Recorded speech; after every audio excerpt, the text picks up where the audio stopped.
Bismillah, alhamdulillah, wassalatu wassalamu ala rasulillah. Rabbi shrah li sadri wa yassir li amri wa hlul uqdatan min lisani yafqahu qawli. Amin ya rabbal alamin.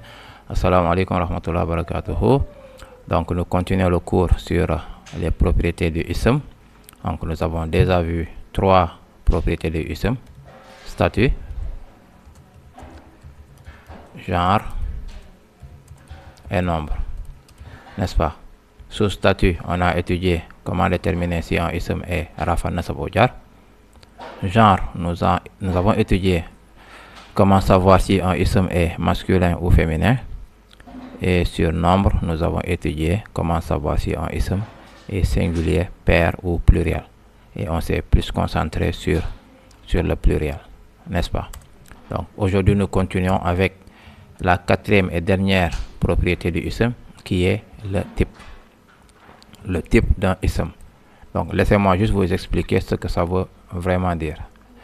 Donc vous avez des isms, ils sont soit génériques ou communs, ou bien ils sont propres, n'est-ce pas? Par exemple, si je prends une maison, par exemple, une maison n'est pas spécifique, c'est générique. Donc ça peut être n'importe quelle maison.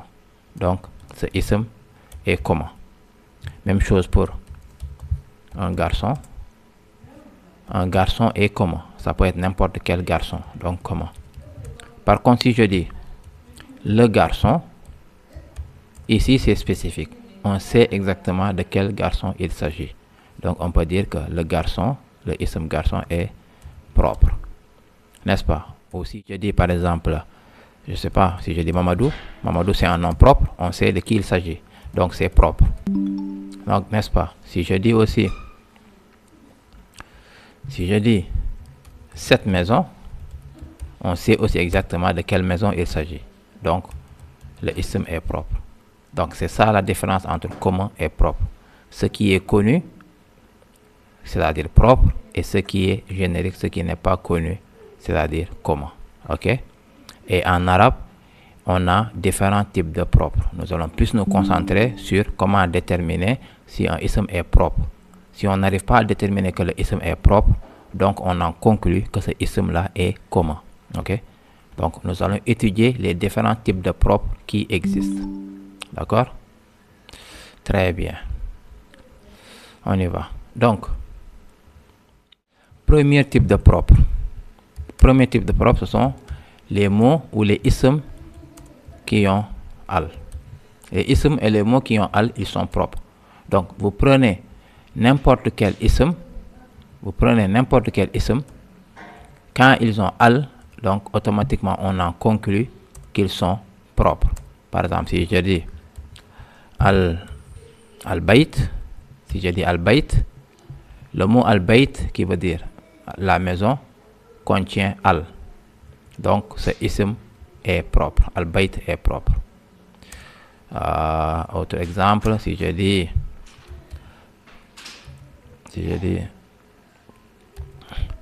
as-sama, le ciel, il est propre parce qu'il a al.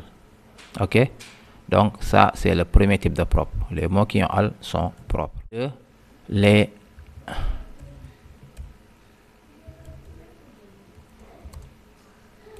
noms propres. Donc déjà, ça nous indique qu'ils sont propres, les noms propres. Je sais pas, Mamadou est un nom propre. Donc il est propre. Muhammad est propre. Si je prends Makkah, c'est un nom propre de ville. Donc que ce soit un nom de lieu ou un nom de personne, ce sont des noms propres, donc ils sont propres, Makkah. N'est-ce pas? Donc tous ces noms propres-là sont propres. Ok? Donc ça, c'est la deuxième catégorie de isms qui sont propres, c'est-à-dire les noms propres. Troisième catégorie, les pronoms. On a étudié les pronoms. Les pronoms indépendants, les pronoms attachés. Donc, petite révision, les pronoms indépendants sont huwa, huma, hum, hiya, huma, hunna, anta, antuma, antum, anti, antuma, antunna, ana, nahnu. Pour les pronoms attachés, huwa devient hu ou hi, huma devient huma ou hima, hum devient hum ou him. Hiya devient ha, huma devient huma ou hima, hunna devient hunna ou hinna. Anta devient ka, antuma devient kuma, antum devient kum. Anti devient ki, antuma devient kuma, antunna devient kunna, ana devient i ou ni et nahnu devient na. Donc tous les pronoms, qu'ils soient indépendants ou attachés, ils sont propres. Ils sont propres. Ok? Très bien. Quatrième catégorie de isms qui sont propres, ce sont les pointeurs.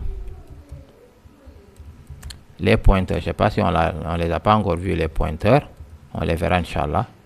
Ou on les a vus, je crois. Donc, les pointeurs sont propres.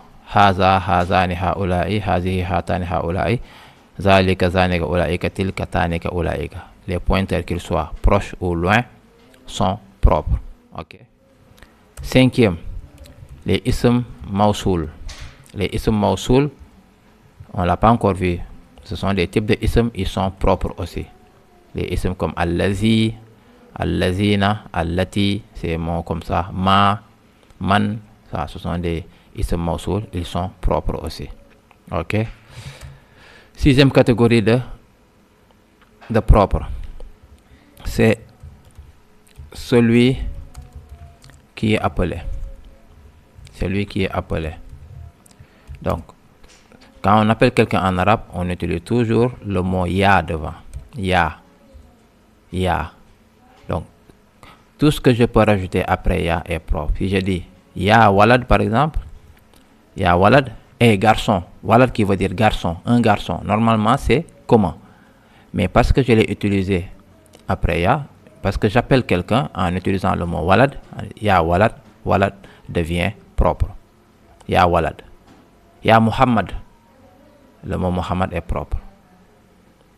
Ok. Si je dis ya shajara par exemple, ya shajara, shajara qui veut dire arbre. On sait que arbre, un arbre est comment? Mais parce que peut-être que c'est votre cousin, vous l'appelez arbre, vous dites ya shajara, le mot shajara devient propre parce que vous l'utilisez pour appeler quelqu'un. Ok. Et enfin, dernière catégorie de isms qui est propre, c'est le mudaf est propre si le mudaf ilayhi est propre. Ok. Donc le mudaf est propre si le mudaf ilayhi est propre. N'est-ce pas? Donc ça aussi c'est une catégorie de propre. Vous avez par exemple, vous avez Rasulu Allahi. On sait que le mot Allah est propre. Donc, si le mudaf ilayhi est propre, alors Rasoul aussi est propre, même s'il n'y a pas al. Parce que son mudaf ilayhi, le mot Allah est propre. Très bien. Donc, ça, ce sont les 7 catégories de propres qui existent. Alors, si vous voyez un ism et qu'il n'a aucun de ces 7 ne se voit, alors dans ce cas, ce ism que vous étudiez est commun. Ok?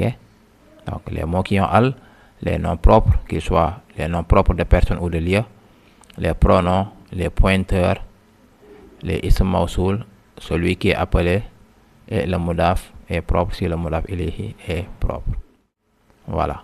Donc au prochain cours, Inch'Allah, nous allons faire des exercices, essayer de déterminer les isms qui sont propres ou non, pour mieux absorber, comprendre ce concept, Inch'Allah. Donc pour aujourd'hui, on s'arrête sur ça. Jusqu'au prochain cours, Inch'Allah. Assalamu alaikum wa rahmatullahi wa barakatuh.